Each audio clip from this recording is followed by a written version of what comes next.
I am so honored and I'm grateful to be with you today. And I appreciate the invitation to participate in this important forum. And a special thank you to Mark Rowland for seeking me out to join you. It's always great to have a chance to step out of the shadows a bit and speak directly to those who represent unique communities and stakeholders that are outside of my traditional cohort of advocates.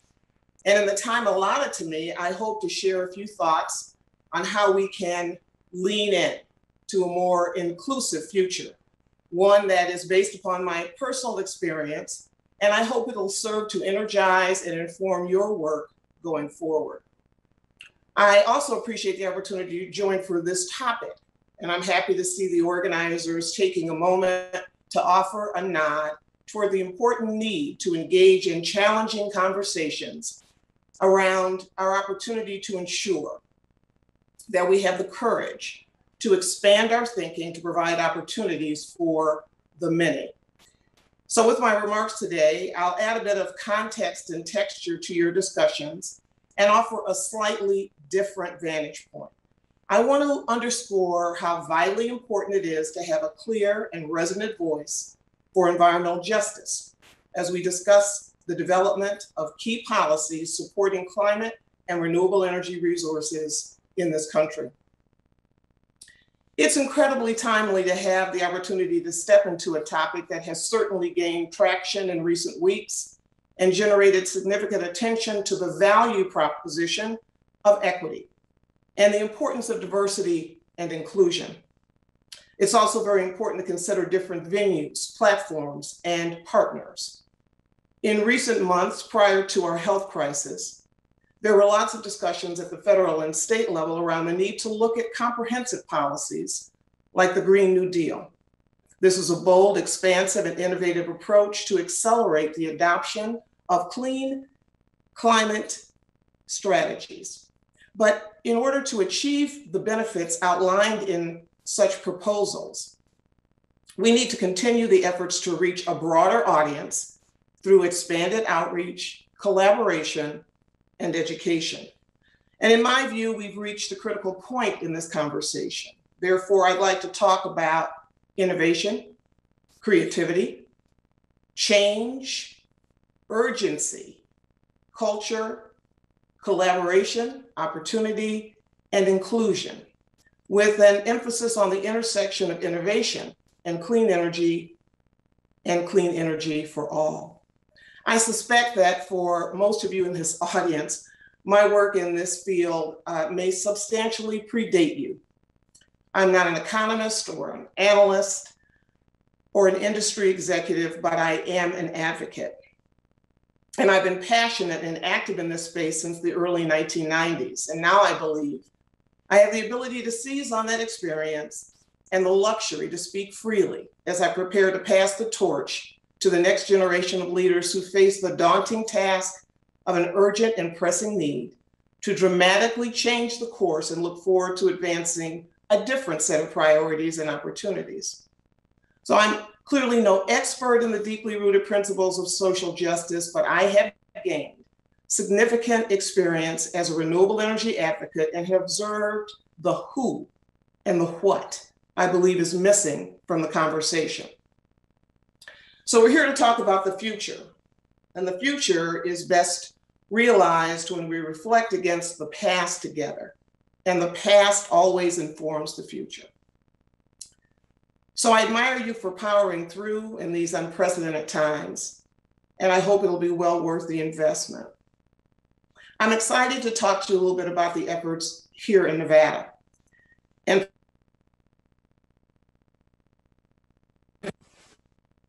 I landed on a series of talking points based on historic timelines, and I'll focus on that history. Let me note that my long-term focus on renewable energy goes back many years, and there was an inflection point. I began my work in the energy space, like other aspects of my career, through pure serendipity. It was not planned, but evolved. I grew up in Detroit, Michigan, attending a small liberal arts college in rural Michigan, and then moving to Washington, D.C. to attend law school. After law school, I began my work with the DC office of a California-based NGO, the National Economic Development Law Center. And then I was selected to take a long engagement and relocated to Nevada to work with local development agencies and lead the economic development strategy. And then I made the decision to remain in Nevada, and I transitioned to public service. So I've served, as has been noted, as a utility commissioner. I was also a chief of staff, a cabinet director. But my love for the work that I do today stemmed from my role as the chief executive officer of CSTAR, the Corporation for Solar Technology and Renewable Resources. CSTAR was designed to identify, analyze, and address the economic and technology barriers to deploying solar in the state.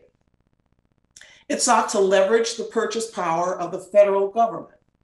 And indeed, Nellis Air Force Base, located here outside of Las Vegas, became an active player in Nevada energy policy.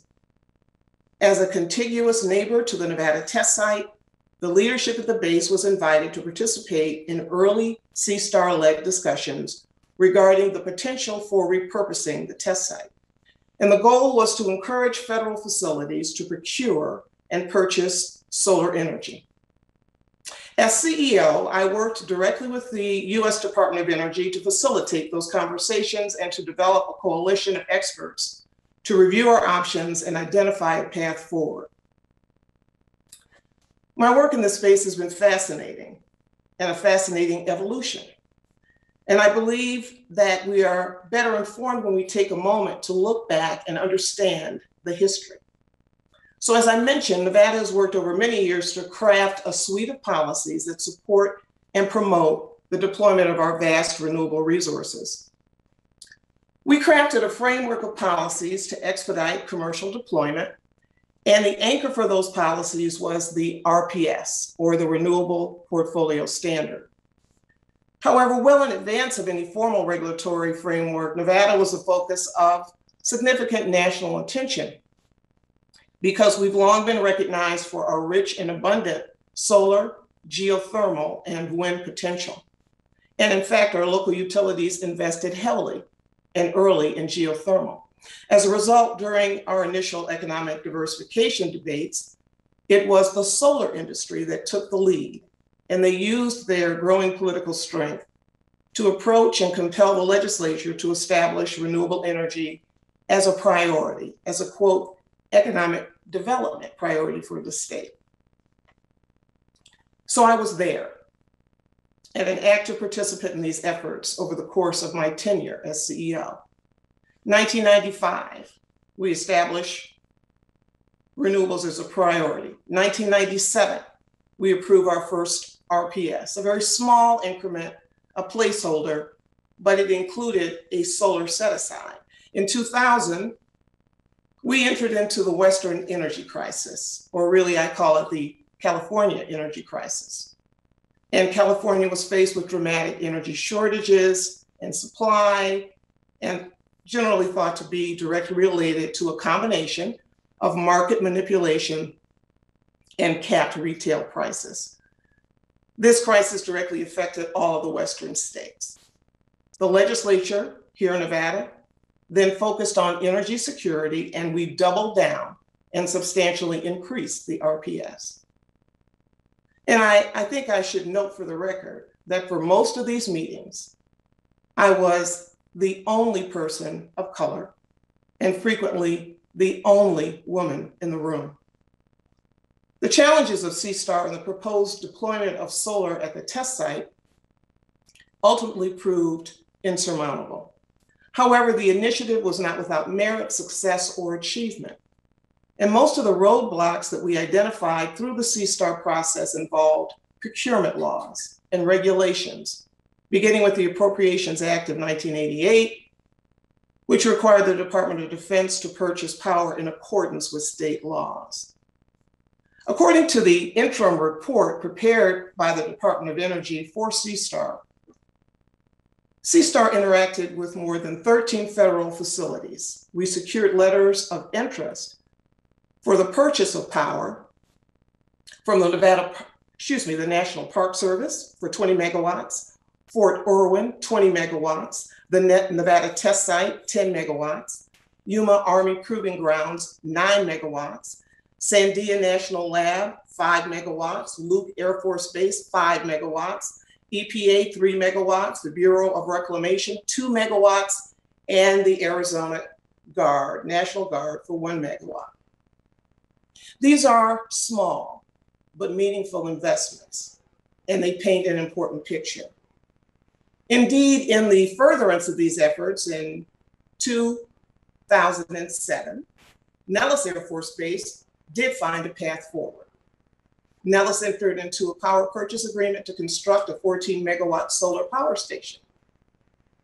And according to available research, the project was built on land leased from the Air Force Base using a ground-mounted system designed and deployed by SunPower. The energy generated supports more than 12,000 military personnel and civilians.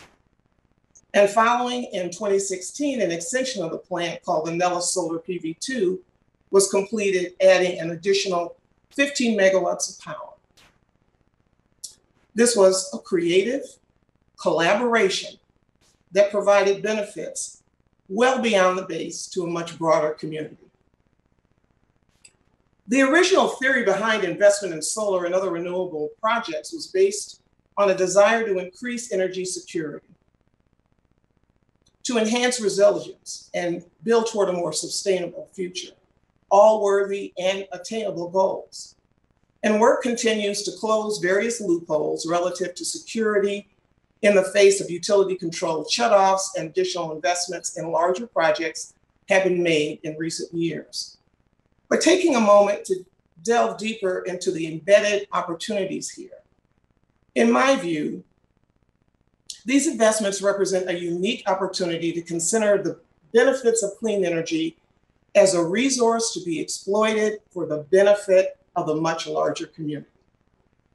The chance to empower with community leadership to share the valuable experiences and data gleaned from these efforts. These efforts can inform how others can focus attention on the broader community. The opportunity to connect to what is a repository of best practices through the use of these hybrid microgrids is enormous. Look at this as a powerful laboratory, an experiment with implications for the larger society. Here's the perfect opportunity for collaboration, for replication, for thinking outside of the box, an opportunity to display real leadership. That is leadership with a twist. In this experiment, the framework is focused on expanding the representation in the room, in the process, in the workforce, the construction, and the solutions. Thinking back and looking through the lens of your own career path, have you ever been the only one, the first one, the different one? Even for a moment, have you ever considered the range of emotions and thoughts that would accompany even a brief encounter with that portion of yourself? Has there ever been a moment when you felt that by being open to differences that you might expose yourself to a different perspective, experience, or idea? Can this be the moment? I reflect on recent events. There are actually a host of old, tried and true suggestions, but just coming from a younger voice. In other words, I hear, mentor me, see me, listen to me, and give me a voice. Let me prove my worth. The future belongs to those who lean in and show up. I choose to lean in, to share insights and thoughts based on a lifetime of experience and professional background in clean energy, sustainability, and advocacy. I focus on sustainability because of the inherent focus on the future. And looking ahead, I want to encourage you to make decisions that don't take us dangerously backwards. In a recent Washington Post article penned by Eddie Brown, who's the CEO and founder of Brown Capital, Mr. Brown opines, and I quote, "America does not breed talent. It prefers to breed generational elitism. where very few minorities get to compete on a level playing field. Leveling the playing field, balance, equality, and equity. Can we as leaders intervene to break that cycle that Brown describes? I think we can. I think we can find a more robust outcome, and we can find a way to integrate these themes. So as you consider your next energy project, as you consider the clean and sustainable attributes of that effort, think about the future. And then, after, think about the what, and consider the who. Thank you so much for your time and attention today. I will be looking forward